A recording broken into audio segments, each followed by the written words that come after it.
Mas eu acho que principalmente ela perguntou sobre a correção do pH no solo, porque quando eu fiz a publicação lá no Instagram falando, né, porque a gente já tinha feito uma conversa prévia, eu coloquei lá que você tinha me falado que os solos são muito alcalinos. Então, ao contrário do Brasil, em que a gente tem principalmente na região do Cerrado, solos muito ácidos, de difícil correção, né, indisponibilidade de fósforo, entre outros fatores, lá aí em Cabo Verde os problemas são muitas vezes o inverso. A gente tem a indisponibilidade de outros nutrientes e tem um problema sério aí, eu não sei se chega a ser a salinidade também, mas são solos alcalinos. E como que vocês trabalham para recuperar esse pH? Que práticas vocês usam? Exatamente. É uma pergunta bastante interessante, porque de fato também quando eu cheguei aqui, comecei a perceber as dinâmicas da agricultura aqui, foi um dos maiores choques, digamos assim, né? Porque de fato no Brasil a maioria dos solos são mais ácidos, né? E aqui de fato há essa tendência sempre à alcalinidade dos solos, né? Em grande parte das regiões, acho que é uma predominância muito grande dos solos mais alcalinos, né? E também vou abrir um parênteses, porque na verdade aqui há também uma dificuldade de se fazer análise de solo, né? Não tem muitos laboratórios de análise de solo locais, tem um só em uma ilha, na capital, então há essa dificuldade, mas o pouco que a gente tem, a gente sabe que esse solo é mais alcalino, também com observações diárias e também, claro, o que buscando na literatura, né? Eu acho que o primeiro fator é entender por que há a alcalinidade nesses solos, né? Que também acho que é algo bastante interessante, que é uma série de questões que vão desde a formação geológica, né? Das rochas ígneas ou vulcânicas que originaram esses solos, porque Cabo Verde é um arquipélago de origem vulcânica, né? De atividades vulcânicas, e é muito recente, né?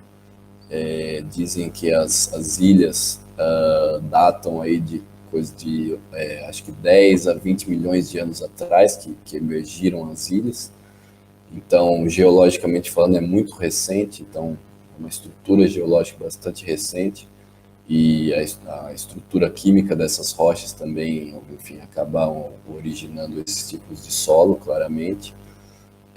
Mas também o fato de ser uma região árida, né? Essa alcalinidade dos solos é muito comum em regiões áridas ou semiáridas, né? Porque, enfim, não há chuva que lava esses sais que ficam na superfície do solo, esse conjunto de sais, né? Então há um acúmulo muito grande desses sais nas camadas superficiais do solo, né? Então isso acaba gerando essa alcalinidade, né? E ainda também alguns efeitos até contrários, porque como se fica muito tempo sem chuva e aquele solo fica muito seco, lembrando que pode haver também um movimento de capilaridade, né, que vem aquela água de baixo e vai evaporando e subindo a superfície do solo, e ainda essa água traz mais sal ainda, né, os sais que estão lá em Pois é. camadas mais inferiores, né, nos horizontes mais inferiores do solo, acabam vindo para cima também. Então, de fato, há um acúmulo de sal. Agora, feita essa introdução, Excelente introdução.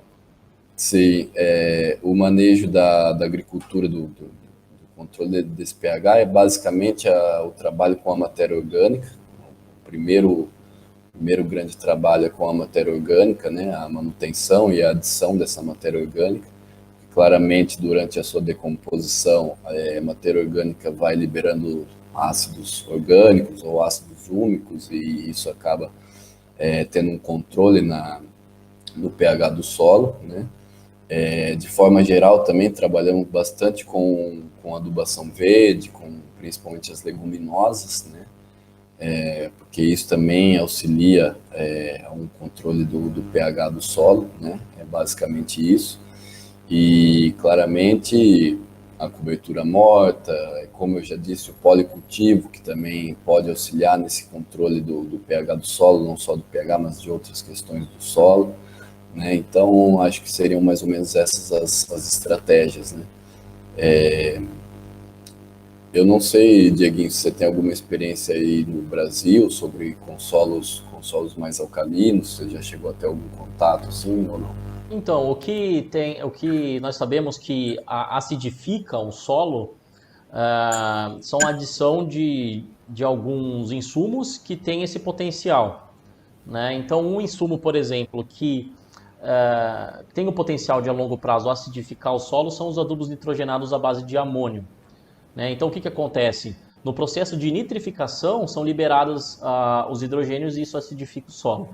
Então, quando você fala sobre adição de matéria orgânica, sobre plantas de cobertura que são leguminosas principalmente, que são plantas que fixam nitrogênio, o que acontece? Esse nitrogênio orgânico, tanto da matéria orgânica quanto dessas plantas, ele vai passar pelo processo de mineralização, de decomposição, e depois ele também vai passar pela nitrificação.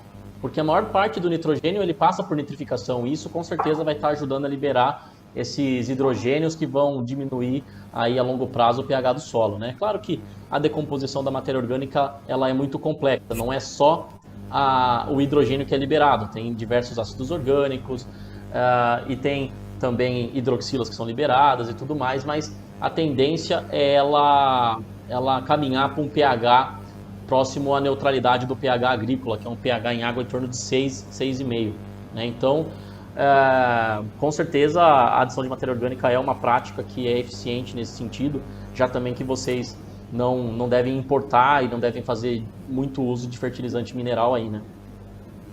Não, porque de certa forma é muito caro, né? É muito caro trazer de fora. E como eu disse também, a nossa perspectiva é sempre essa mais agroecológica, né?